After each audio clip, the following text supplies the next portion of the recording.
जय हिंद दोस्तों। Railway NTPC यह प्रैक्टिस टेस्ट 73 है। तो आइए शुरू करते हैं। पहला प्रश्न है, पदार्थ का गैस से द्रव्य अवस्था में बदलना कहलाता है। तो इसका सही उत्तर है ऑप्शन सी, संघनन। अगला प्रश्न है, दाब बढ़ाने पर द्रवों के द्रव्यमान पर क्या प्रभाव पड़ता है। तो इसका सही उत्तर है ऑप्शन बी, यह द्रव की प्रकृति पर निर्भर करता है। अगला प्रश्न है, तारों में प्लाज्मा बनता है। तो इसका सही उत्तर है ऑप्शन बी, उच्च तापमान के कारण।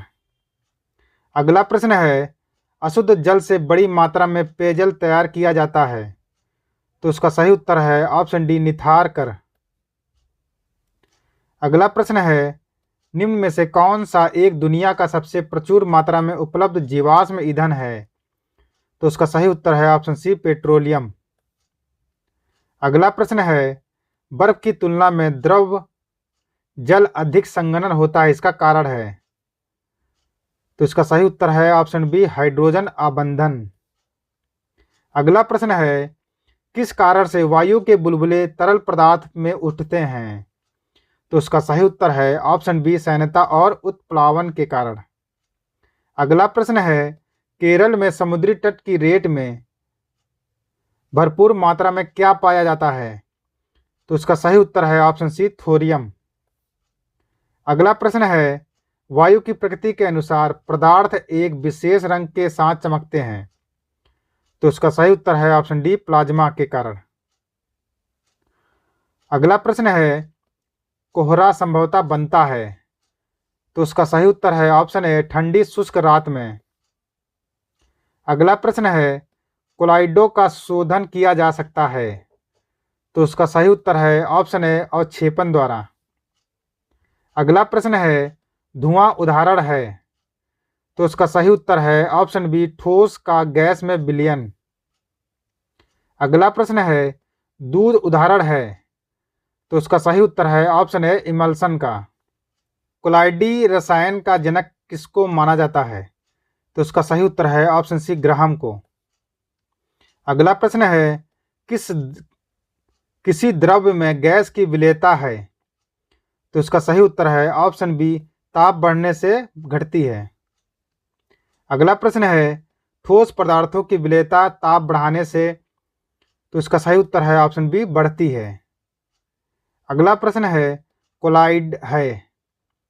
तो इसका सही उत्तर है ऑप्शन ए, एक विषमांगी मिश्रण। अगला प्रश्न है, धुएं और कोहरे से बनता है। तो उसका सही उत्तर है ऑप्शन बी, धूम कोहरा। अगला प्रश्न है, जब मंड यानी स्टार्च का एक पेस्ट उबलते पानी में डाला जाता है तो बनने वाली प्रणाली का प्रकार है। तो उसका सही उत्तर है ऑप्शन ए, कोलाइडल विलयन। अगला प्रश्न है, समस्थानिक परमाणुओं में किसकी संख्या समान होती है। तो उसका सही उत्तर है ऑप्शन ए, प्रोटॉन की। अगला प्रश्न है, वह तत्व जिसका परमाणु क्रमांक व परमाणु भार समान है। तो उसका सही उत्तर है ऑप्शन डी, हाइड्रोजन का। अगला प्रश्न है, किसी तत्व के परमाणविक भार को किसमें व्यक्त किया जाता है। तो उसका सही उत्तर है ऑप्शन सी, AMU में। अगला प्रश्न है, नाभिक में प्रोटॉन व न्यूट्रॉन की कुल संख्या को कहते हैं। तो इसका सही उत्तर है ऑप्शन डी, द्रव्यमान संख्या। अगला प्रश्न है, परमाणु के नाभिक की लंबाई कितनी होती है। तो उसका सही उत्तर है ऑप्शन बी, 10 सेंटीमीटर। अगला प्रश्न है, हाइड्रोजन परमाणु के द्वारा इलेक्ट्रॉन खो दिए जाने पर कौन सा कण बच जाता है। तो उसका सही उत्तर है ऑप्शन ए, एक प्रोटॉन।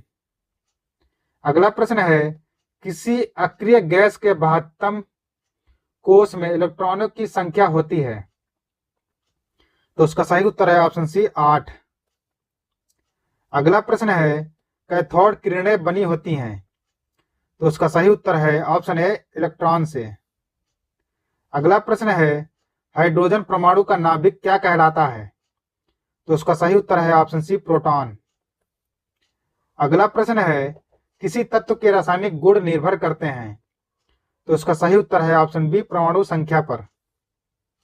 अगला प्रश्न है, नाभिक के धनावेशित होने की खोज की। तो उसका सही उत्तर है ऑप्शन सी, रदरफोर्ड ने।